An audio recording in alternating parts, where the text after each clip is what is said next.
কিছু মেয়েরা আছে যারা মনে করে শর্ট ড্রেস পরা মডার্ন, আর দু একটা ইংলিশে কথা বলতে পারা মানে শিক্ষিত। তারা এতটাই শিক্ষিত যে একজন ডিভোর্স মেয়ে হয়েও অন্য ডিভোর্সি মেয়ের সম্মান দিতে জানে না। আলহামদুলিল্লাহ, এতটা শিক্ষিত আর এতটা মডার্ন মেয়ে আমার লাইফে দরকার নাই। আমি তাদের মতো কোনো ফ্যামিলির কোনো দোষ দিব না, কারণ আল্লাহ আমাদেরকে নিজ নিজ অ্যাবিলিটি দিছে যে খারাপ ভালো কোনটা সেটা বেছে নেওয়ার জন্য। ডিভোর্স মেয়েদের নিয়ে আপনাদের অনেক প্রবলেম হতে পারে, বাট আমার তো কোনো প্রবলেম নাই।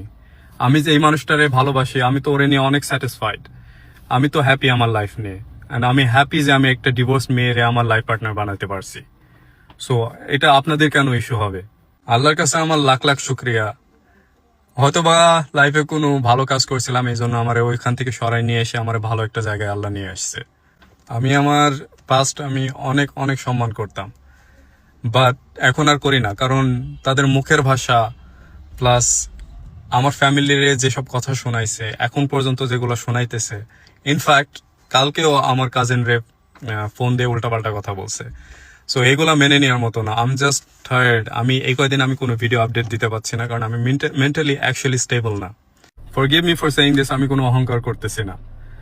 বাট মিস ইউনিভার্স বলবো নাকি মিস ওয়ার্ল্ড বলবো নাকি মিস মডার্ন বলবো, যে আপনি একটা জিনিস অ্যাচিভ করছেন, আর সেটা হচ্ছে যে কিছু মানুষ আপনার চিনে থাকলেও সেটা বাপির এক্স হিসাবে আপনার চিনে।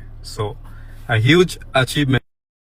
চুপ ছিলাম, বাট এই কথাগুলা বলাটা আমার জন্য জরুরি হয়ে গেছিল এই কারণে যে আমার পার্টনারে আমি অলওয়েজ সেভ করব, অ্যান্ড আমি কাউরে তারে অপমান করতে দিব না। আমি তারে ভালোবাসি, আমার মন থেকে আমি ভালোবাসি।